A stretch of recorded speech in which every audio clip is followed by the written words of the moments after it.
me, your usual host, Andrea Tagliaferro. But not this week. Today we have a special episode where my friend Ria Rao interviews me. Ria is the founder of Yachting International Radio and a podcast host. I will be sharing my journey into yachting, the changes I have seen in the industry, and what I do as a media strategist. I hope you like it. Hi everyone, thank you so much for joining me again at Yacht Femme. I'm Andrea Tagliaferro, your host, but today I am your guest. I'm here with Ria. Hi Ria. Hi, how are you? She is the founder and owner of Yachting International Radio, and she's actually the reason I am your podcast host. She invited me to join her radio station, so that's how the whole show got developed. And she has agreed to come today and interview me. So thank you so much, Ria, for taking the time for that. No, thank you for asking me because, you've been such an integral part of what Yachting International Radio is. So let's start. The floor is yours. The show is yours. So let's go. All right. Well, let me know who you are, where you're from, what you do in yachting, and what company do you work for? So I'm Andrea Tagliaferro. Not only your podcast host, I'm actually an architect from Venezuela.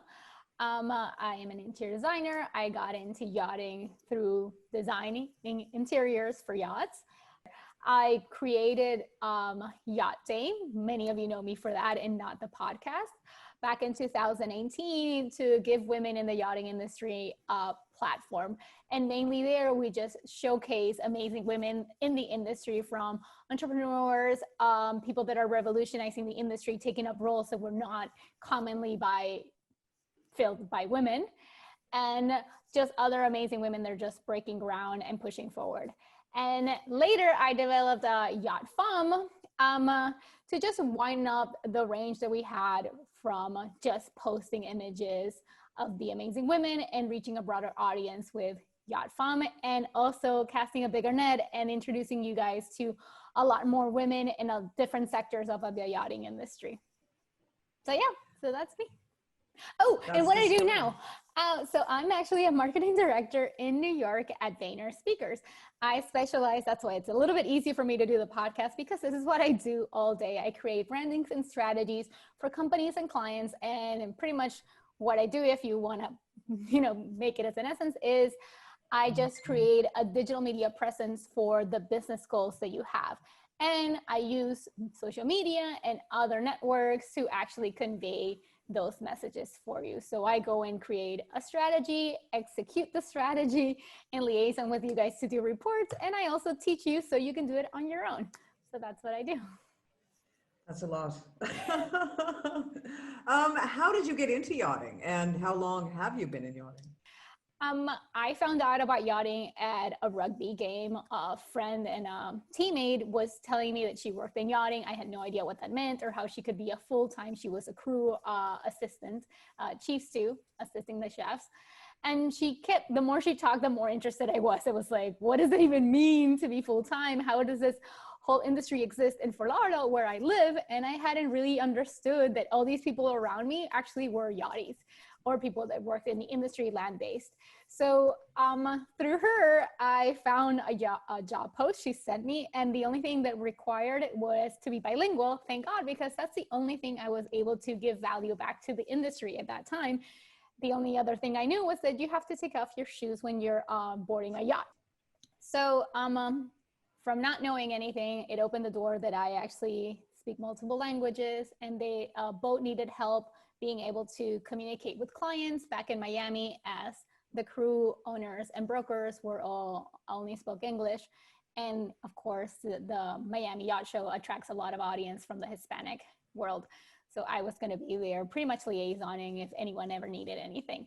That's how I got into yachting initially. But from there, it went into yacht design to media, and now to where we are. Oh, wow. What is it exactly that you do? Like, what types of tasks do you do? So right now that I'm in media, what I really do is I talk to someone who needs help and doesn't know anything from social media, or someone who's more advanced. The person that's more advanced, it's very easy because they come with a specific question that they have I need to understand what is the best microphone for this podcast if I'm publishing it in, I don't know, in iCloud. So they're very specific. The majority of the people that come to me are people that are just saying, look, especially during the pandemic, so you can really relate, is I'm been very successful. The majority of my work comes from word of mouth, which is a very common answer in yachting. But now through the pandemic, I can't really lean on other shows to actually meet other people and get the clients and the revenue that I was actually projecting for my year. How do I do this now? And I was like, well, through other digital platforms, we can actually, and this is what I do, is grab your business goals and go to digital media platforms and see how we can achieve them. So what I do is I come up with a strategy, what you need to do, how long do you have to execute each task. So it's pretty much a recipe that I create for people. That's what a strategy really is. And then I show them how they can implement the strategy itself. So my tasks go from like writing a content brief or a strategy brief, teaching the client some terminology, because if you're new to this and I just give you a great resource, for example, Hootsuite has a great page. If you go there and you have never heard of engagement, ROI, and other terms like that, you feel drowned and pretty much you're just going to give up. So I'm just going to hold your hand and tell you, you do this, this just means that, and so forth. Other consultations I do are just from like, I want to hire someone. How do I detect if someone is actually knowledgeable in social media or there isn't? So for people that have never thought of this industry, I'm just pretty much there helping them out. Yes, and I also do video production, edit it, and then distribute. So very few people know how to manage the professional softwares that I do. And that's why I wasn't so afraid when Ria invited me to do the podcast, because I was like, if I say something stupid, I'll cut it out. So yeah, those are pretty much my tasks. So it sounds like there's an awful lot to your job. So I'm afraid to ask, but what does your average workday look like? I wake up and I look at the news from locally New York or international to see if there's any trend or anything that happened. And as social media, you're producing content for an audience. If that audience is paying attention to something that just happened from positive or negative around the world, you want to be actually sensitive to what's happening somewhere else. So yes, read the news for my own personal benefit. Then I read industry technology magazines from TechCrunch. I have a bunch of newsletters from you guys in the yachting industry to make sure that I am on top of anything that just happened.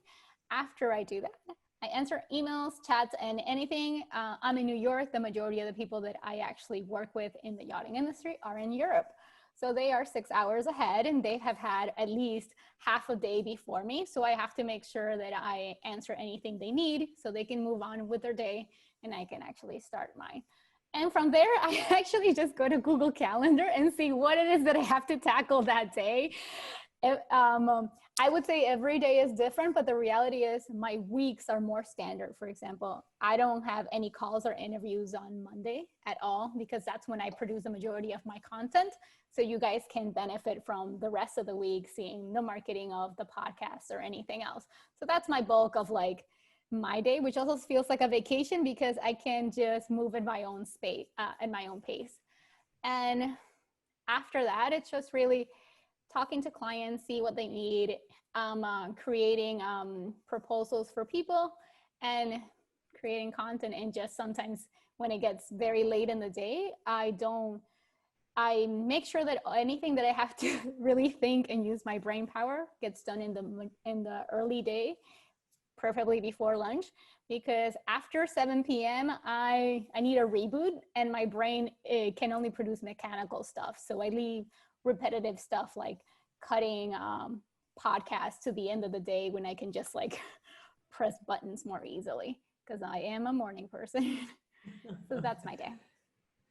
Well, I mean, anybody that is in the media world or into motivational speaking, etc., they know who VaynerMedia is or Vayner Speakers.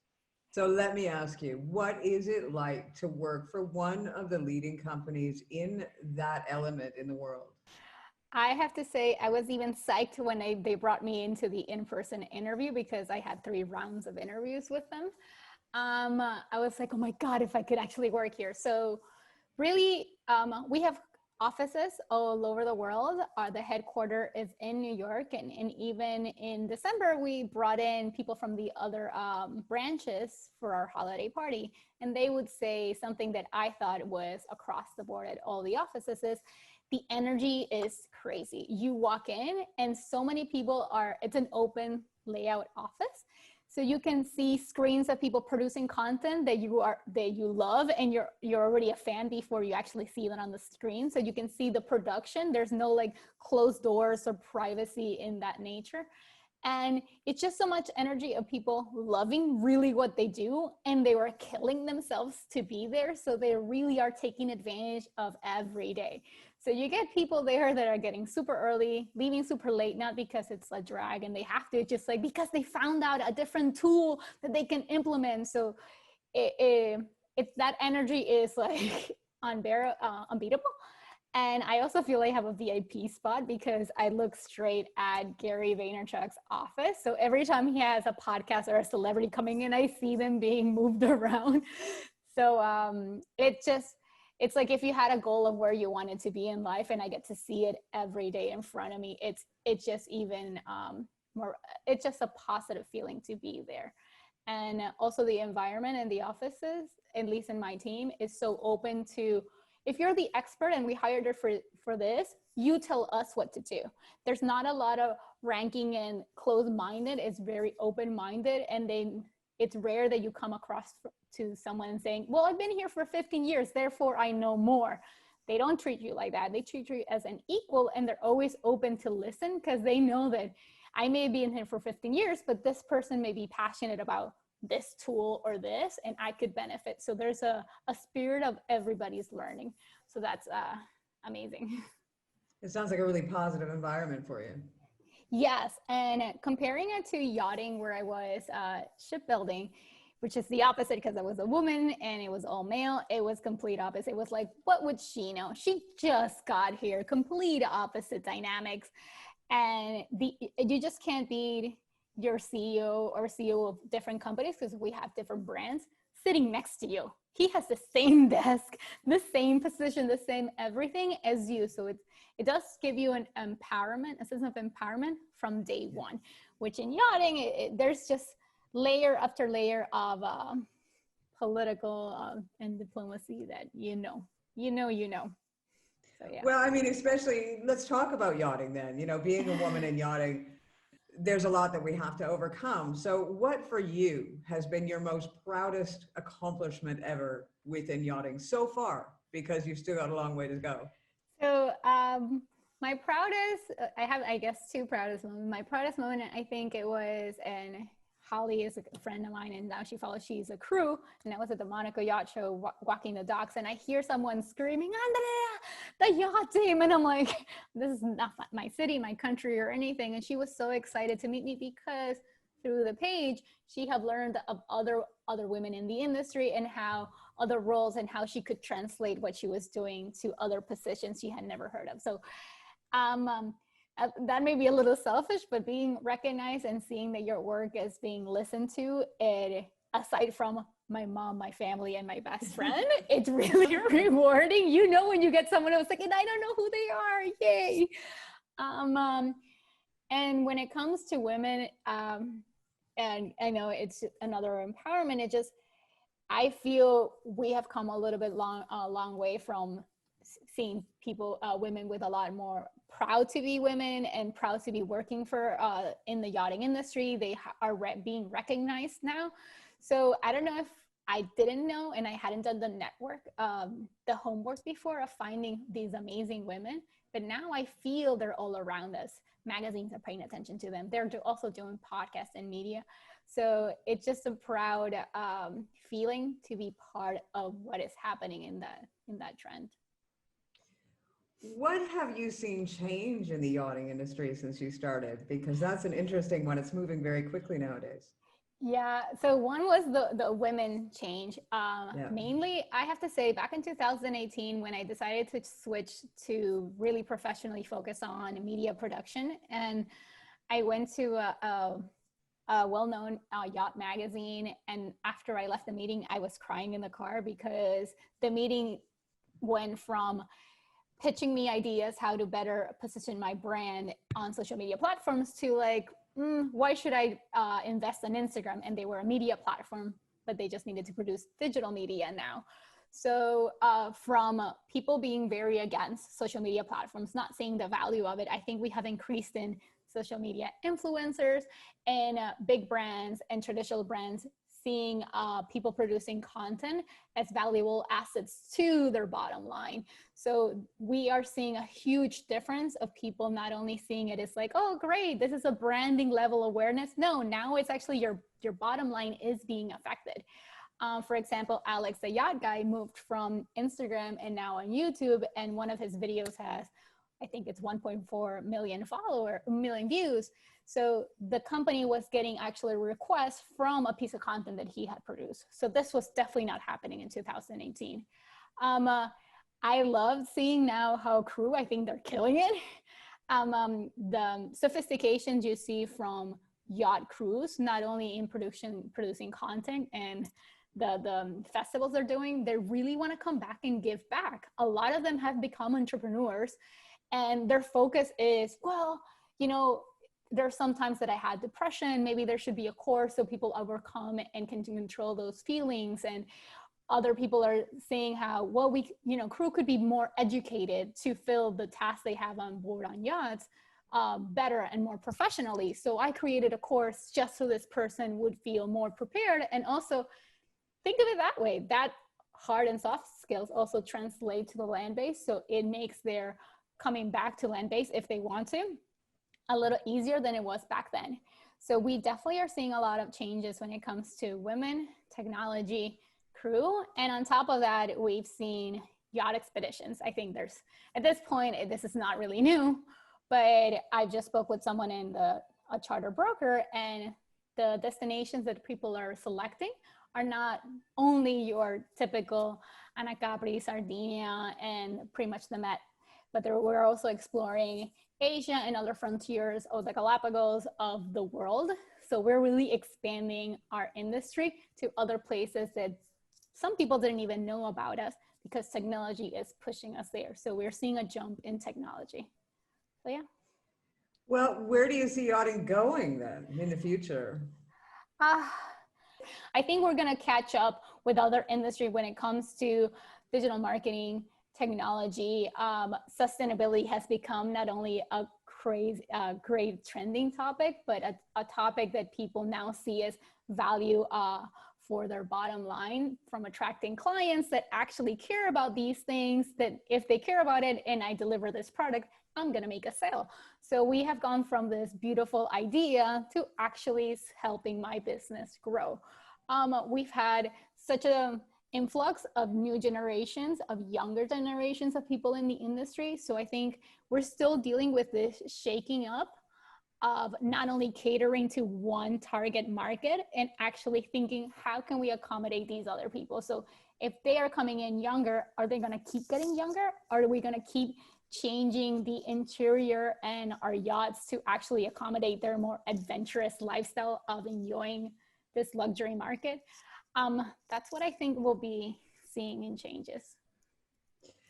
Have you noticed the pandemic? I mean, we have to talk about the pandemic. I know it's almost like a curse word, but we all do have to talk about the pandemic at some stage. Has it changed the way you do business or the structure of your business in any way?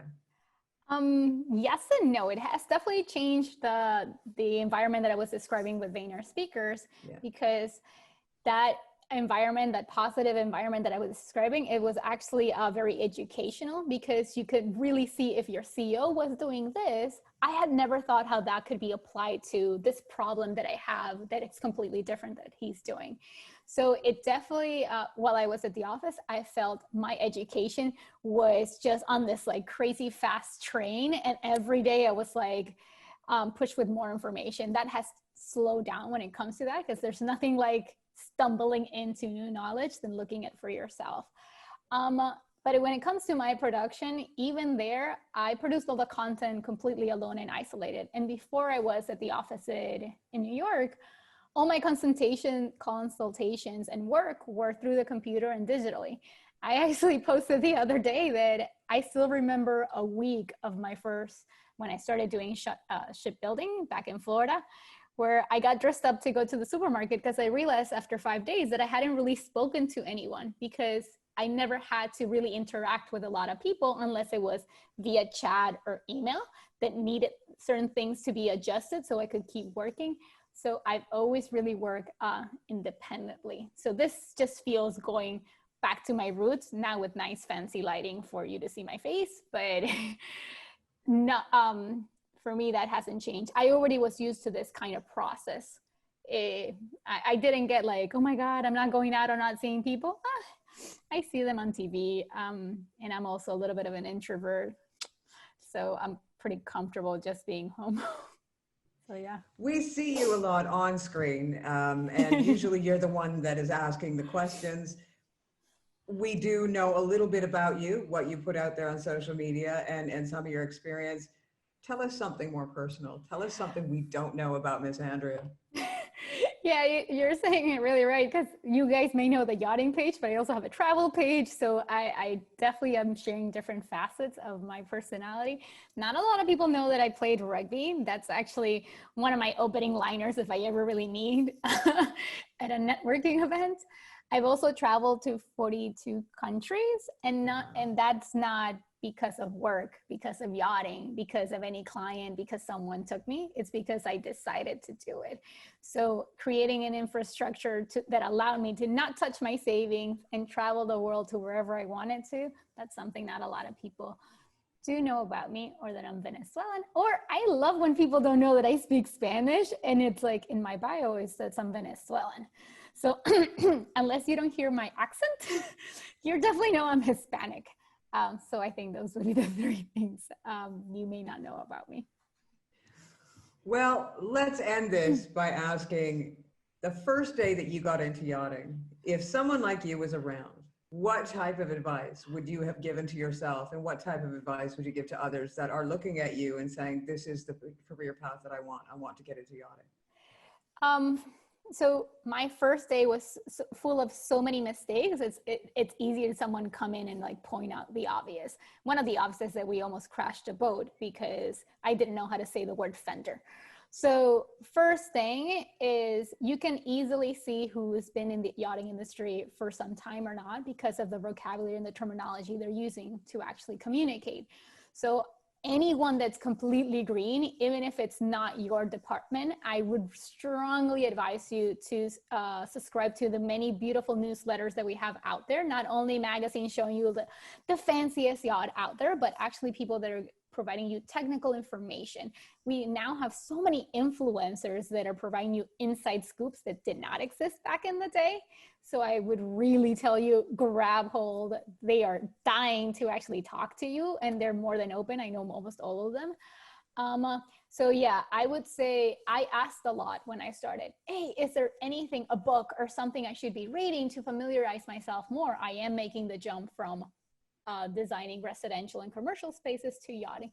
And everybody said, you just have to be here for a while and gain experience. No, actually there was a lot of stuff on Google that, because I kept hearing no, no, no, I accepted no, instead of actually depending on myself to actually go and acquire knowledge. Get as much information as you can. It's never gonna be enough, and you're never gonna have wasted an hour listening to someone who's smarter than you.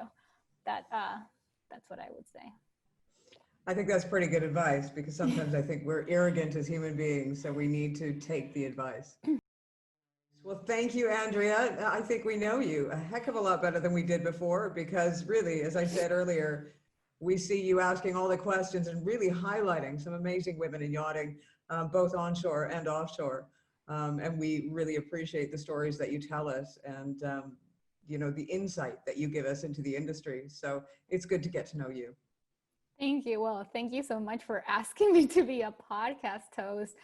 And thank you guys for listening.